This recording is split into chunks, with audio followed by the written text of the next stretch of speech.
if you want to use podcasts as a way to generate revenue for like a consulting firm or an info product or a business that is more so like on a digital asset side, awesome. I think there's amazing opportunities that exist there.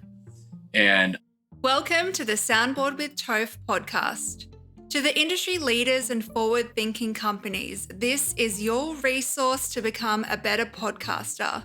You'll be taken on a journey to learn tips and tricks around podcast strategy and curation. And here's your host, Tofe Evans. G'day. Welcome back to the podcast. In this episode, I speak with Trent Anderson. If you haven't heard of Trent, go look him up on LinkedIn. The guy has a wealth of knowledge around podcasting. He knows a thing or two. Now, he deems himself this 2 times failed podcaster, but I don't look at them like fails because essentially they've been stepping stones in experience to get him where he is. And where he is now is he is the head of RevOps at Podchaser. As well as that, he's obsessed with open sourcing the best kept secrets of podcasting. I really enjoyed this conversation because of how intelligent he is and how articulate he has been around some of the questions I asked him, right? And if I were to go into what were my key takeaways with this episode, I've got 3 of them.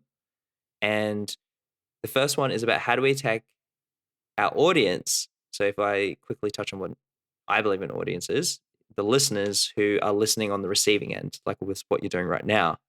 With what Trent is about is how do we take that audience into a community and then furthermore into a tribe, right? So they will back you any day. And it's really interesting, his take on that. The other thing he talks about is Podchaser, the business he works for. And they are really changing the game with their Podcaster Pro plan.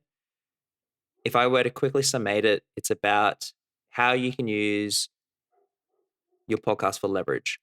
So around reach, around demographics, around contacts, all at your fingertips. So they are truly changing the game. And the third key takeaway I got from this episode is what he believes will be the future of podcasting in 5 to 10 years. First time I heard anyone come up with that kind of answer. So be sure to listen to the episode to hear how he responds to any of those key takeaways around the questions I ask. If you haven't done so already, please subscribe or follow to the podcast. It's how you can support me. And enjoy the episode with Trent Anderson. So Trent, thank you for joining. I wanted to get you on because obviously I love the content you put out on LinkedIn. I think you put out some really, I find like you're quite eloquent with how you write. And it did get me curious about your background. So I did a bit of research and because I'm like, how is this guy? He was in agency land. He's been involved with obviously biz dev. And I'm like, how did he get involved with podcasting? So I saw an episode, so I watched it, where the Motion podcast. yeah, Yeah. And so I was like, how did he get involved? And it was interesting how you studied law, you kind of left that, and you started talking about the founder's story. And obviously story sticks. Story is one way how we can get to connection. We're neurobiologically wired for connection, as Brene Brown says. And story is one of the best ways to get us there because it's how I can see myself in that person's shoes. It's why a good movie sticks. It's why a good book sticks. And I just found that interesting. And then how that turned into a podcast product. And then it got you into your role with Podchaser today, which is obviously changing the game, in my opinion. I'm curious to know, with how you're seeing podcasting back then to where it is now, what are the big changes and what are the big things that brands should be doing today in the podcasting space based on the insights that you've been seeing? Yeah. So when I first got into, I guess, the podcasting game, if we want to call it that, it was probably 2015, 16, 17. I was more of a passive consumer of podcasts, and it was pretty fundamental, like a lot of people around that time, especially if you're doing anything with marketing. You got to learn about this crazy dude named Gary V, who was recording everything and was saying everyone should start a podcast. I'm like, yeah, hell yeah, everyone should record a podcast. Like, let's do something about Ninja Turtles or whatever. So you had a lot of hobbyists start to get into the game, and because they're people like me, you can order a $10 mic off of Amazon. You've got your out of the box headphones, and you've got a decent setup, and you hit record, and all of a sudden you've got a podcast. Now, that started to crest and really accelerate, especially as we got into COVID in 2020, and people started to think like, hey, if I'm going to be sitting around doing nothing, maybe I should start recording myself doing nothing, and all those fun things. Now, how this has started to evolve, and especially seeing how brands are getting involved in podcasts more and more, I think there's still some of the mindset that's left over from, hey, let's record a podcast. Let's use it as a means of, like, quote unquote, biz deving our way into target accounts. I know some of like the really impactful stewards of the account-based podcasting motion were the guys at Sweetfish Media. And I think they really laid a great groundwork for how to get conversations started with people that you should be talking to at your target accounts. And that was like that second evolution. So you've got hobbyists, and hobbyists turn into, hey, what's the business application here? The business application is now evolved once more. And I think because so many people took that Q&A interview format, much like we're doing right now, they did it until they couldn't do it anymore, or until they got tired of trying to find guests to have on their shows. And if you're doing it as like a business development opportunity, you tap out at a certain point, and or somebody from on high has enough constraints and pressure to say, hey, where are all the leads from this podcasting that you're doing, right? And from my point of view, that's been a huge evolution over the last year or two. And I'm seeing trailblazers in the space like Chris Walker from Refine Labs kind of flip the podcast format and on its head, especially when it comes to B2B. And how Chris does it is through a live Q&A. I was a proud member of the first State of Demand Gen or Demand Gen Live that he did with Gaetano.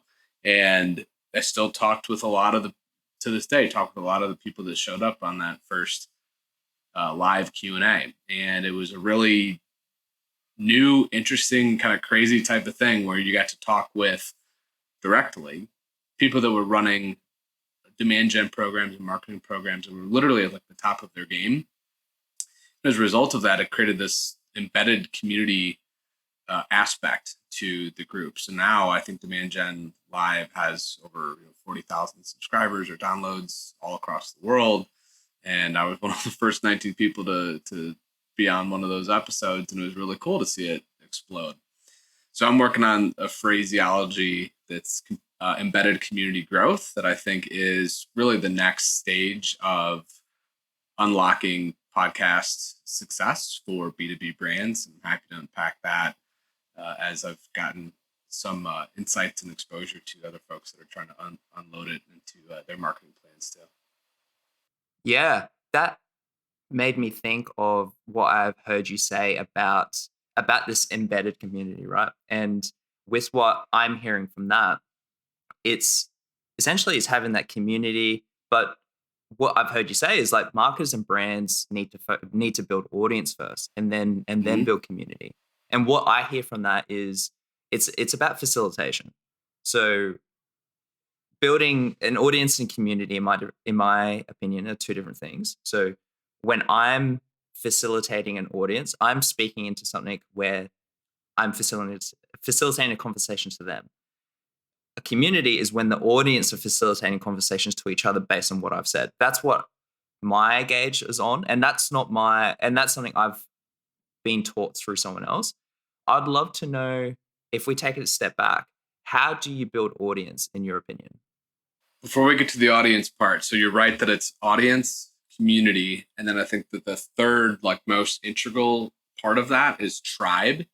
And tribe, if you've read like Seth Godin, for example, like tribe is really what bonds people. So like you've got your audience that are kind of just passerbys. Yeah, I'm going to throw you a like on your LinkedIn post because it resonates with me and I get it. Second part would be community. So I'm going to show up for the thing that you're asking me to show up for. So, and we're going to like support each other and all that.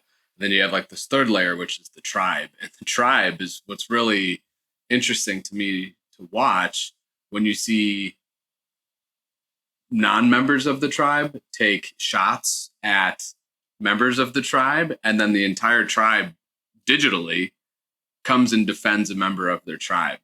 And it's very like sporting related, right? So like I live in Chicago, where our biggest rival in football is the Green Bay Packers. So if you see a Bears fan, getting harassed at Lambeau Field, there's going to be other Bears fans that are going to jump in to defend them, right? So yeah, because Aaron Rodgers owns them, right? yeah, well, yes, truly.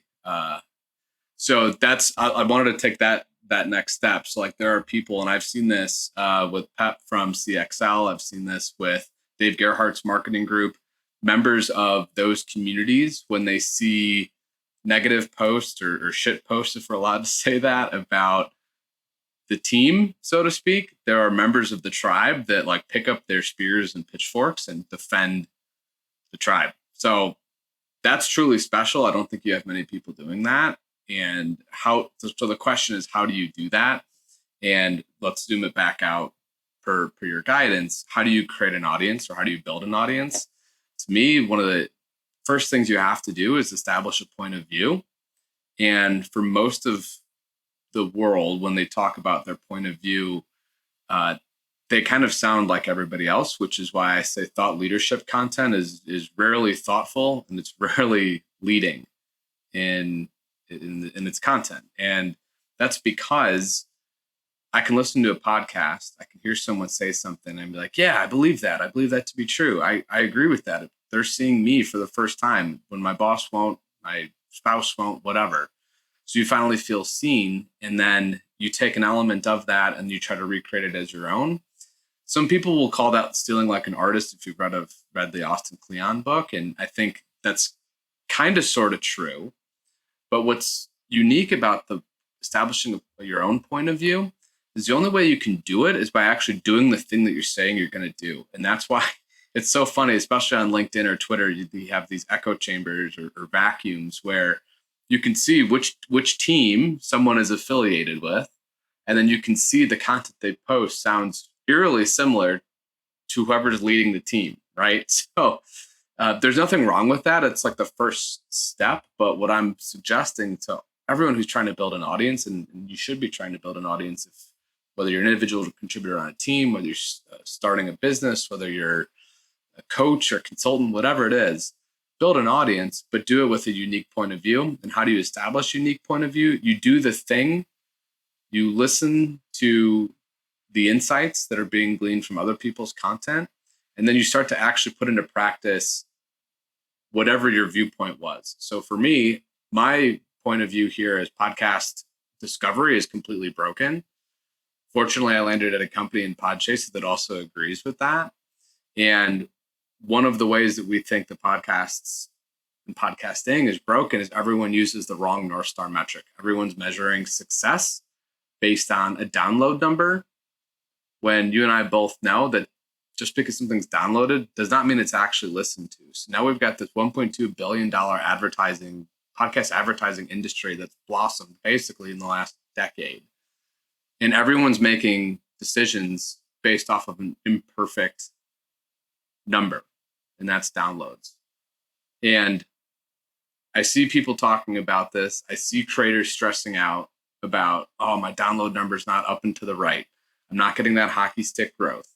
I'm seeing the NPRs of the world run these growth marketing hacks that are getting them stuck and secured on top 10 charts in Apple and Spotify. And I'm an independent content creator. How am I ever going to unseat them, right? Like, my downloads aren't growing fast enough. So in any case, my point of view is, and with the virtue of what I do, and I talk to a lot of our customers, I talk to a lot of our prospects that are in the podcasting space or want to take advantage of the podcasting space. They're basing a lot of the success or failure on a number that doesn't even truly matter. So that's step one in developing a point of view, is knowing something's broken. Step two is wrapping your thoughts around what's broken. And then step 3, if you can swing it, is providing a solution to what's broken. And that's really where you start to see a stranger to an audience member to a community member, and a community member to a member of the tribe. So we look at it as concentric circles. Like, your goal should be to get tribe members, but the way that you do that is by pointing out things that you know are broken, having your spin on what's broken, and then providing a solution that gets someone closer to where they aspire to be as a result of that. Yeah, thank you for that tidbit there, because I think this comes back down to a post I saw you put out, and it was talking about better metrics, where because so many podcasters focus on this, how many downloads can I get and all this, and that's their main KPI. And it's the worst KPI to go off because it's not realistic. And that's how Podfade can come about. It's not probably the only reason. Could be too much work in the back end. But I've seen where you debate this with better metrics, as with engagement, consistency. I think overall followership was the other one. And then you led it into this Powerscore, which is this part product of Podchaser. For anyone listening here that is wondering, okay, I've been focusing on the wrong metric and I should be focusing on that. How does Powerscore actually work? Can you run through the process? Yeah, I'll give the general overarching theme. Some of the details are proprietary, so I'll save those, but I'll give you of course, general anything confidential, idea. You don't have to mention that. Yeah, so there's 30 different data points that we look at as part of our Powerscore metric. And I think the interesting part of this is downloads are certainly part of the metric. So I'm not saying downloads don't matter. They do. But we also look at things like audience, followership, subscribership, social profiles, and social following. Again, because that's a really good measure of success or popularity. The other thing we look at is the time value of popularity too. And why that's really interesting is because take a show like Serial, obviously, like that's a narrative-driven show and it's episodic in nature. Well, they're always going to be near the top of the podcast charts just because they've captured the cultural zeitgeist, right? If you've ever heard of a podcast, you've probably at least heard of Serial, at the very least. Now, their production schedule and their release schedule doesn't mean that they're culturally relevant right now at this point in time. And we don't think that's fair for shows that are showing explosive growth, that are showing breakout success. So one of the ways that we help the up-and-comers or emergent shows, as we call them, is by giving them a little more weight, a little bit more gravity in terms of popularity. And that's reflected in the Powerscore. So again, it's looking at the overall popularity of a podcast as opposed to just a pure download. And to wrap our heads around like the download, right? So I have Apple, Spotify, YouTube, SoundCloud, and Pocket Casts on my phone, right? I listen almost exclusively to podcasts on Spotify. Even then, I've got 15 shows that automatically get downloaded, and I probably listen to 2 or 3 of them regularly. So the rest of them are just ethered. Like, yes, great. It says that I follow them, and it says that I subscribe to them, and it says that I download them, but I never listen to it. And that's just on the one app that I actually use. Not taking into account Apple, SoundCloud. The only time I use SoundCloud, I will say, and I've written about this, is when my son is listening to Disney soundtracks on our Spotify account, and then I have to pop over to SoundCloud when I'm in the middle of doing something, right? That's the only reason why. And that's why I say podcasts are such a fragmented industry, because you have multiple different points of preference in terms of podcast players.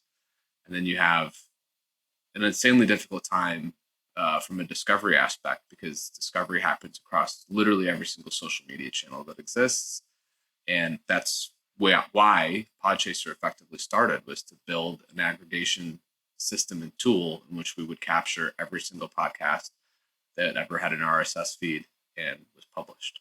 And that's kind of the genesis story of why Podchaser first started. It was to power discovery of your next favorite podcast. It purely intended to help podcast listeners find their favorite show. That's actually the origin story of Podchasers. That's how Ben, our CTO, and Bradley, our CEO, met. Was on a Reddit thread talking about how to find podcasts, and they couldn't believe a database like this didn't exist. So that's the genesis there.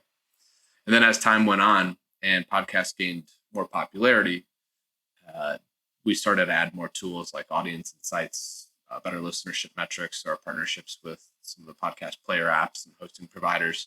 And that helped fuel more discovery for finding target audiences that you wanted to market to, sell to, etc. So that became a really big boon for brands, agencies, and the like.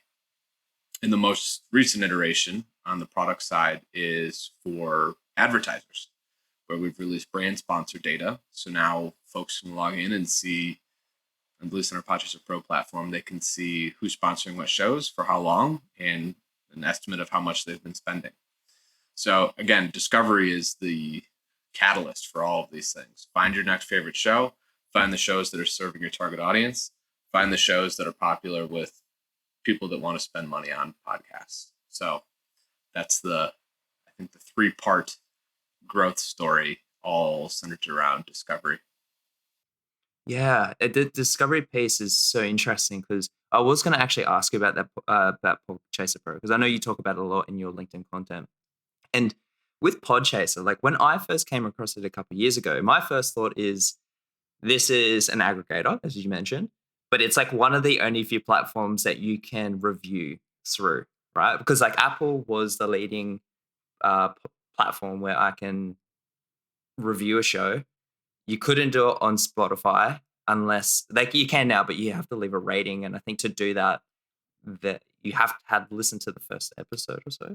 And then when I delved more into Podchaser Pro, obviously they have all these sub products underneath. Like I think they have their own rating system in there, like a premium one where I think it collates everything into one. The Podchaser Pro, about podcast reach, demographics. I think they say contacts at your fingertips. And then it made me question a question that I always get asked, like how can you have your podcast make money for you, right? Monetization. And I know you're in obviously RevOps, which is revenue operations.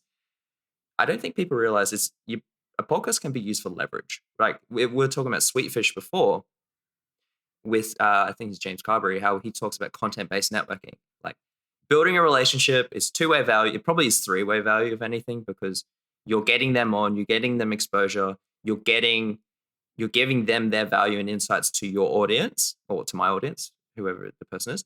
And then the audience is like, oh my gosh, I'm learning something new and I get to find out more about this person. So it's actually like 3-way, if anything, this triangle that is just constantly going. That can lead into lead generation, into being a new client. You can end up working with that person, like you were talking about before, how Podchaser came about for you. So I'm going to come back to that question. Like when someone asks you, Trent, how can I make money with my podcast? What is your response to that? Play long-term games with long-term people is the first thing that I would say. And that's obviously lifted right off of Naval Ravikant's Twitter feed. But a lot of people I see that get into podcasts for the first time think it's going to be a way to fast track their sales motion. And hand up, like that's one of the reasons why the first podcast I started failed, because I thought this is way easier than picking up the phone and cold calling. I'm going to trick this person into giving me all the discovery questions that I'd ask on a demo, just repackaged and redelivered through an interview format. And the weird thing about that is people can see through the intent pretty easily, just based on body language and based on tone and all of those things that are harder to convey when you're not in person, but certainly exist even through something like this format. So that would be first and foremost. What are you trying to actually do? If you're going to use podcasts to be a channel in which you're going to try to capture demand for your product or service, I don't think that's the right play. But if you want to generate demand and you desperately need to educate the market at scale about what your product, service, offering can do. It's a great place to start, and you shouldn't be worried about monetization at all, because the monetization will come through. And I've heard this from Marcus Sheridan, who says that the average person that inquires for services with his company has consumed like 183 pages on his website, which is crazy. I've heard Chris Walker talk about the average time that people have been viewing his content on LinkedIn before they become clients is 6 to 7 months. So again, it takes a really long time to educate, and it takes a really long time to start to change opinions. And why, again, is this format unique for educational purposes? Because we're actually having a conversation here, and it's not being delivered through an ebook, or there's no MQL score that's going to get hit and then an SDR is going to call you right away. Like there's none of that. It's literally a conversation, especially when it's based on a unique point of view that sticks out in someone's mind, and they need to hear it multiple times before they start to change their mind about it. So if you're looking to build like a long-term business, I highly recommend the podcast format as a way in which to take the things that you've been learning from an execution perspective and then distribute those to more folks than you'd be able to do from like a pure outbound sales or even an advertising approach. If you want to use podcasts as a way to generate revenue for like a consulting firm or an info product or a business that is more so like on a digital asset side, awesome. I think there's amazing opportunities that exist there. And I watch like guys like Jay Clouse, who uses podcasts to basically be the flywheel for his entire creator economy gig, right? So I think that's an awesome way to do that. And how do you do that? Know your audience. So who are you catering to? Know who's showing up every single day. Know who's showing up repeatedly. Those are really important things. And then try to figure out who else cares about those types of audience. So again, let's just use an example. I'm doing aspirational, how to break out of your 9-to-5 job and become a full-time content creator. And that's my audience. Okay, so these are largely males aged 25 to 34. We know that they live in large metropolitan areas like New York, San Francisco, Chicago, let's just say, if we're talking domestically here in the US. And based on the audience insights that I can pull from various platforms, Podchaser program, one of them, let's just say, there's huge brand affinity towards Tesla. There's huge influencer affinity towards Elon Musk.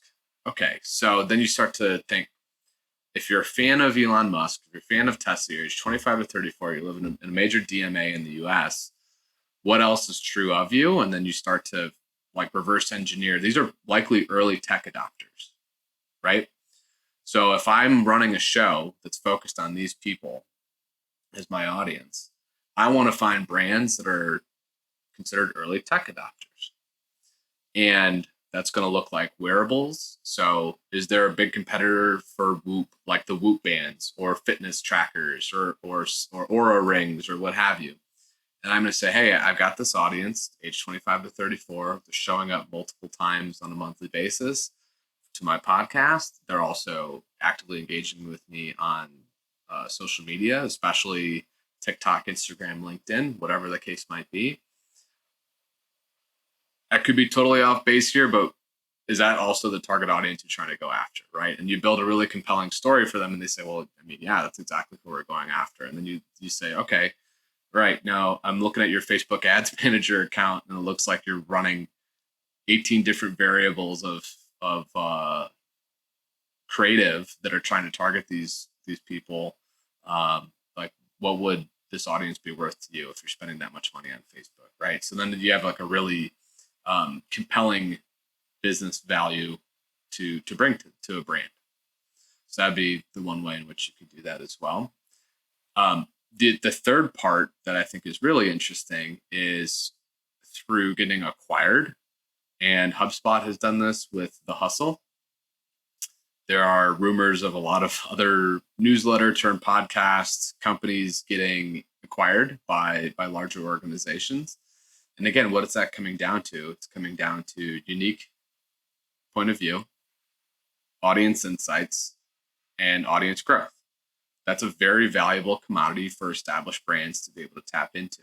So again, play long-term games with long-term people would be the first and foremost thing that I would say. And that helps, especially if you're in an in-house role, as opposed to like just starting something up yourself.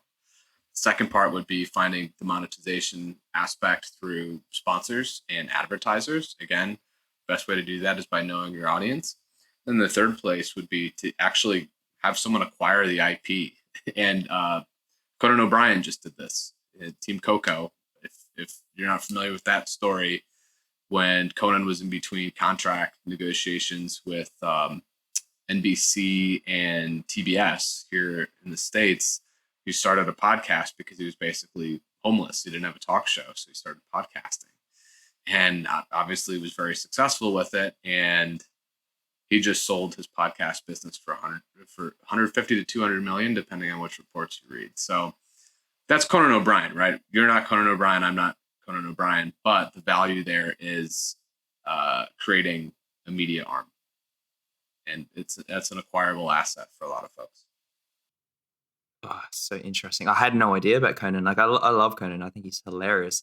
I think people relate to him because of his comedy aspect, and there is so much in that. And from like a timeline perspective, it's interesting. Like looking back in hindsight, wow, that's what podcast has turned into. It's made me think now, and I'm curious to know your answer on this. Where do you see the future of podcasting in, say, 5-10 years? It's going to be an extension of every other IP that exists, and we're already seeing this now. So many people might not be aware of it, but like Marvel has its own podcasting studio, and Marvel works with, so like they've got the Marvel Cinematic Universe, obviously. You've got books, you've got toys, you've got movies, you've got music, you've got all kinds of things, and now you've got podcasts. So like the IP universe explodes because of that. Paramount, which is obviously a big Hollywood studio here, they also have the Paramount Network, Paramount Plus. They had an amazing, successful show in Yellowstone, capitalizing off of Yellowstone's popularity on the TV format. They launched the Yellowstone Companion Podcast. So now you're getting that same level of production quality from TV now placed on podcasts. So like the super fans of these types of content, they can't get enough of it. Doesn't matter what format it's in. They want more of it. And in the age of abundance that we live in, there's still insatiable demand for that level of content. So I think that's going to continue. I wouldn't be surprised if we start to see major motion pictures that would typically have a big Hollywood release will also get released with the companion podcast piece. It's easier to accomplish, I think, on the episodic formats for streaming platforms like your Hulu's, Netflix's, even Amazon Prime's. And oh, by the way, all three of those have podcasting divisions now, which, make no mistake, that's on purpose. So you're going to see a lot of that.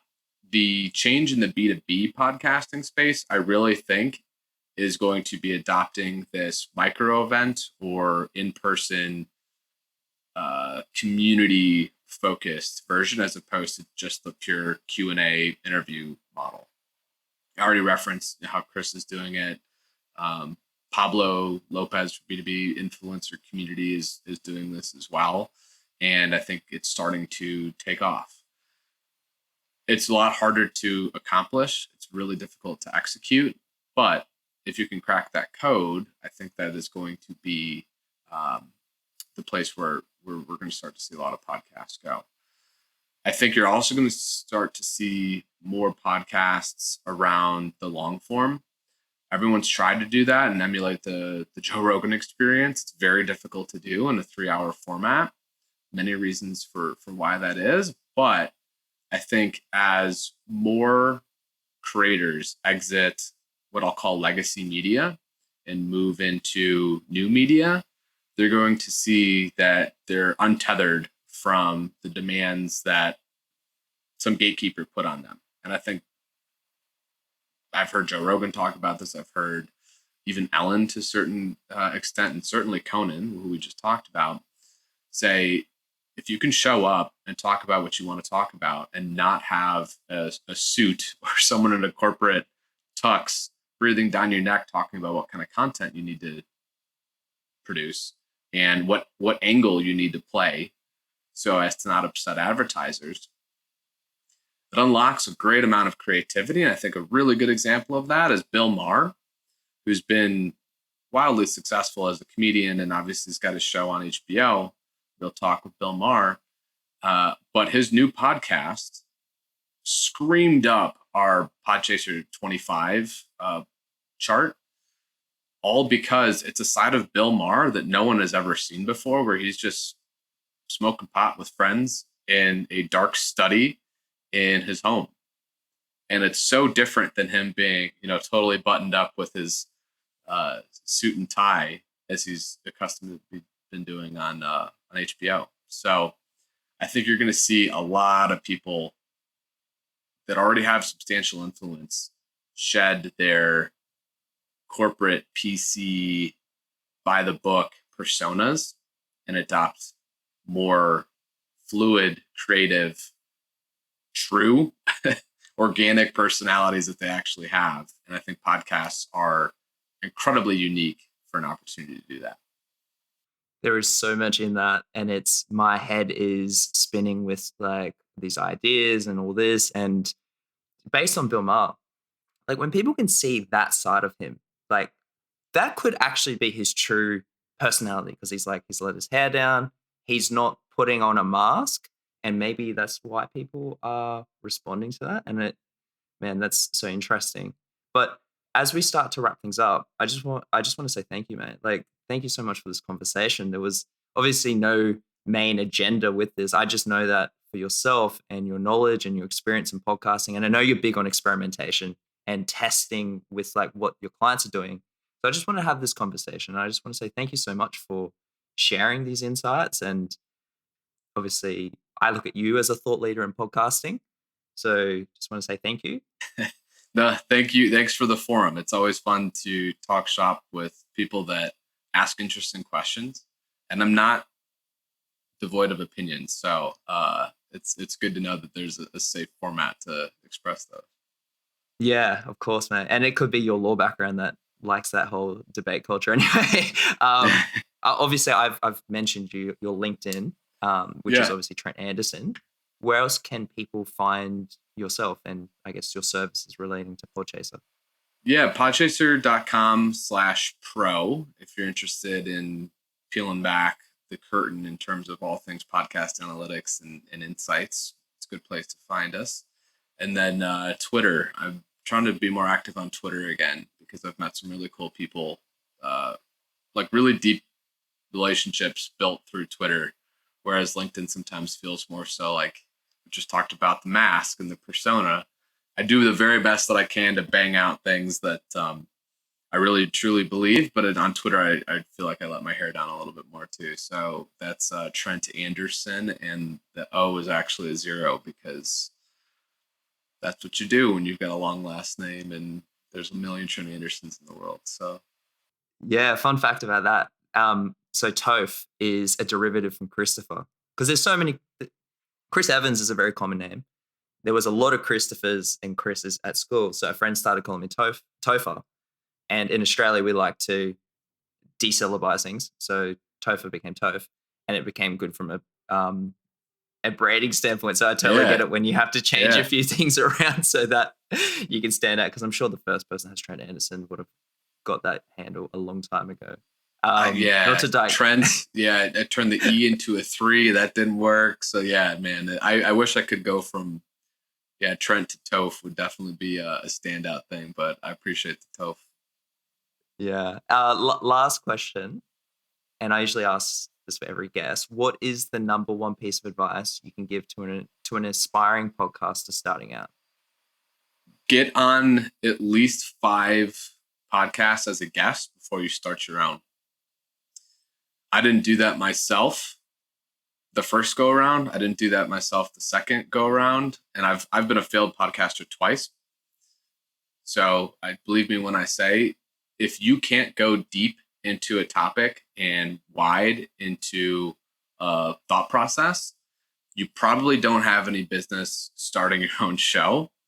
And I mean that from the most genuine place in my heart, because I thought, yeah, I'm going to show up and talk about storytelling. It's going to be easy. There's so much content about storytelling. And you're like, wait a second, I don't actually do this. Like, I don't know how to do it. So I'm just going to interview these other people, and I can't even ask them good questions because I've not done the thing that I'm asking them their opinion on. So it just becomes a very sloggy, methodical, like not interesting way to do it. So getting on podcasts as a guest is a great way to, one, familiarize yourself with the actual format. So using a tool like Riverside, like we're using right now, or Squadcast or whatever. So that's really important. It lets you play with your video capabilities and the way you interact with yourself on camera and the way you interact with your host on camera. So that's a good use case. It also allows you to understand like all the things that go into creating a podcast. That is a lot more than just showing up, hitting record, and then having some sort of software run some basic editing on the back end. You start to get a much better appreciation for how much work goes into it. So again, Tofe, appreciate you putting all the work in to run the show and have me on. And that would be the parting advice that I would have. Like, be a guest on probably 5 shows and start to build your credibility, your authority, really home in on your unique point of view through the guesting opportunities. And it'll also make you feel a lot more appreciative of how much work goes into it. And then make a decision. Should I continue being the best guest I could possibly be? Or should we turn the mic around and make myself the host too? There's 3 things I heard from that. It's testing, it's experimenting, and it's immersion. Yeah. Those are the things that I hear from that, because I was talking to a potential client yesterday and I said, literally test this because you want to make this a long-term commitment. I've worked with people in the past where after like 3 episodes, they're out. And I'm like, not only did you waste your time, you wasted my time as well. And we want to test this and we want to have fun with it as well. Because if we get too much caught up on the expectations, and if we translate to downloads and that can really deter people when, if anything, it's based on what your answer from the future podcasting, like, there is a future for this. There is actually, it can be used for a lot of good, more than people can think. So I 100% agree with you on that, man. So I just want to say thank you so much for your time, Trent. And yeah, appreciate it. Cheers, Tofe. Yeah, it's a lot of fun. Looking forward to seeing this when it goes live. Thank you for listening. And for more information about Soundboard services, please check out the show notes. Lastly, Soundboard acknowledges the traditional owners of the land on which we meet today, paying respects to elders past, present, and emerging.